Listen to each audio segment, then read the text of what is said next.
What is going on, folk? Welcome back to my weekly roundup of the 4 best mobile games I played last week. Now, I'm gonna make an educated guess here and say that most of you are probably here today to hopefully find 1, maybe 2 new mobile games that you can play for the next weeks, and then if you're really lucky and you really get into one of those games, maybe you can play it for the next months to come. But this is what excites me though, because this week I'll be delivering not 1, not 2, not 3, but 4 bangers of mobile games. So hang tight as I dive into a twin-stick roguelike dungeon crawler RPG shooter with an awesome pixel art style, by the way, a bullet hell shoot 'em up classic, a mind-bending puzzle game with a time travel puzzle mechanic, and a new action-adventure game with a ton of player-created levels. My plan is to spend just about a minute per game to give you a quick glance of what to expect from each game, and then as always, you can find the links for the full videos on each game and the download links for all of this week's games in the description box down below this video. Now, I do hope that you'll feel like sticking around till the end of this video for my favorite game of the week, but for now, let's just get started with this week's first game.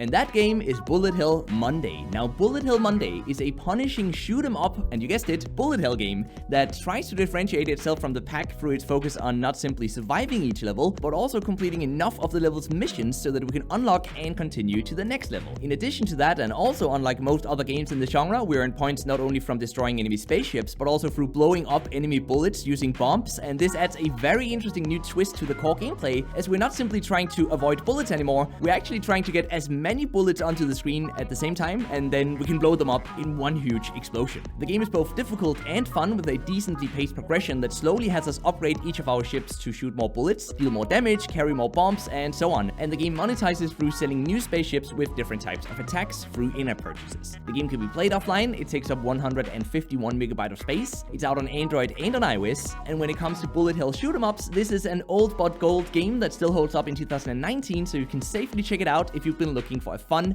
new bullet hell game.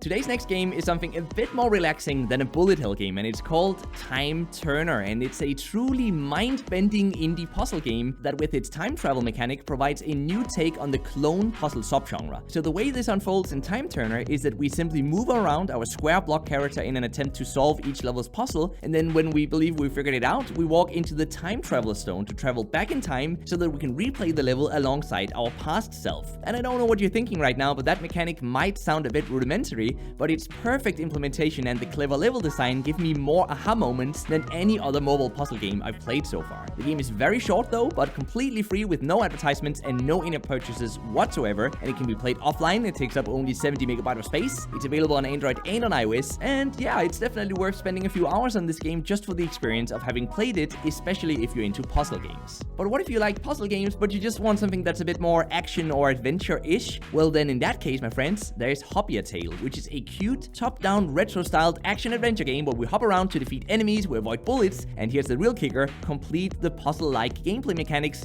to unlock the next stage. Most enemies we defeat in this game have unique attack patterns that we have to learn to counter, and with both a campaign, time attack mode, dungeons, minigames, and player-created levels, there's plenty of content to dive into. Unfortunately though, the game does monetize through a life energy system that limits us to just 5 deaths in the campaign mode and 10 tickets to play the player-created levels before we have to wait, or, of course, pay up through in-app purchases. The game requires online access. It takes up 198 megabytes of space. It's out on Android and on iOS, and while the energy system is a bit punishing, it's an overall fun, polished, and very unique gameplay experience that I would argue is definitely worth playing, as long as you can live with the shorter play sessions enforced by the energy system, of course. And now, ladies and gentlemen, we're finally here for my favorite game of the week, called Elemental Dungeon, and it's a fun, twin-stick, roguelike dungeon crawler RPG with a polished pixel art style and both single player and real-time co-op or PvP multiplayer. Apart from the game's procedurally generated levels, its permadeath, and its awesome boss battles, where the game really shines is in its combat system, where we use individual nature elements as attacks or combine these elements to create unique, powerful abilities like, for example, fire tornadoes or meteor showers. And I just had so much fun just combining these elements, 2 or 3 of them even, to come up with new abilities that you didn't even know you could make, and then you can use those to deal with a huge-ass boss monster,